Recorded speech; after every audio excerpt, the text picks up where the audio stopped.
વિસાવદર તાલુકાના લેરિયા ગામે ઉજવાતી ચૈત્રી નવરાત્રિ કરવામાં આવે. નવરાત્રિ તહેવાર સમગ્ર સનાતની હિન્દુઓનો તહેવાર છે. વર્ષ દરમિયાન 4 નવરાત્રિ આવતી હોય છે, તેમાં આસો નવરાત્રિ સમગ્ર જગ્યાએ ઉજવાતી હોય છે. ત્યારે વિસાવદર તાલુકાના લેરિયા ગામે 100 ચોરસવાર વિસ્તારમાં હરેશ રાણાવાડિયાઓ તેમજ તેમના ગ્રુપ દ્વારા 17 વર્ષથી માતાજીના ચૈત્રી નોરતા ઉજવવામાં આવે છે, જેમાં જગદંબા સ્વરૂપ નાની બાળાઓ રાસ ગરબા લઈ માતાજીની આરાધના કરે છે. ત્યારે સમગ્ર લેરિયા ગામ તેમજ દાતાઓ દ્વારા બાળાઓને લાણી વિતરણ કરવામાં આવે છે. તેમજ ગામ લોકો તેમજ આજુબાજુના ગ્રામ્યમાંથી પણ લોકો નાની બાળાઓના રાસ ગરબા નિહાળવા પધારતા હોય છે. ત્યારે નવરાત્રિના 9 દિવસ લેરિયા ગામમાં ભક્તિમય બની સૌ ગ્રામજનો માતાજીની આરાધના કરે છે. અહેવાલ મા ન્યૂઝ, હરેશ મહેતા, વિસાવદર. આજરોજ લેરિયા ગામે ચામુંડા ગરબી મંડળ 100 ચોરસવાર વિસ્તારની અંદર અમારે ગરબીના દર્શન કરવા માટે અને બાળાઓના રાસ નિહાળવા માટે ઉપસ્થિત રહેવાનું થયું છે.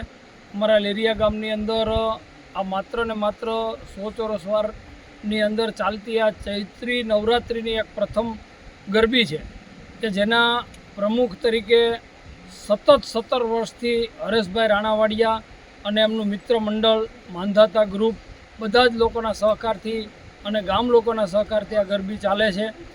9 દિવસ સુધી બાળાઓ રાસ લે છે.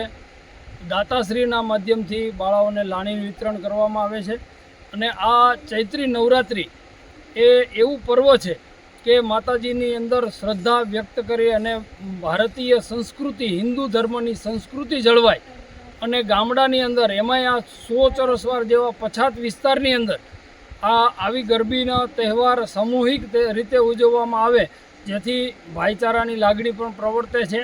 અને પછાત વિસ્તારની અંદર નાના નાના સમાજોના લોકો ભેગા થઈને આ નવરાત્રિનું પર્વ ઉજવે છે. એનાથી અમારા લેરિયા ગામની શોભા વધે છે અને ગામની અંદર ધાર્મિક લાગણી પ્રવર્તે છે અને સૌ સાથે મળી અને માતાજીના ગુણગાન ગાય છે. અમે આજે માતાજીના દર્શન કરી અને ધન્યતા અનુભવીએ છીએ. અને આવી જ રીતે હરેક ગામની અંદર હિન્દુ એકતા માટે આદ્ય શક્તિ માતા ચામુંડાનો, માતા ખોડલનો, મા શક્તિનો તહેવાર ઉજવતો રહીએ અને ચૈત્રી નવરાત્રિમાં આપણે કાયમને માટે માના ગુણગાન ગાઈએ એવી સૌ માય ભક્તોને પ્રાર્થના.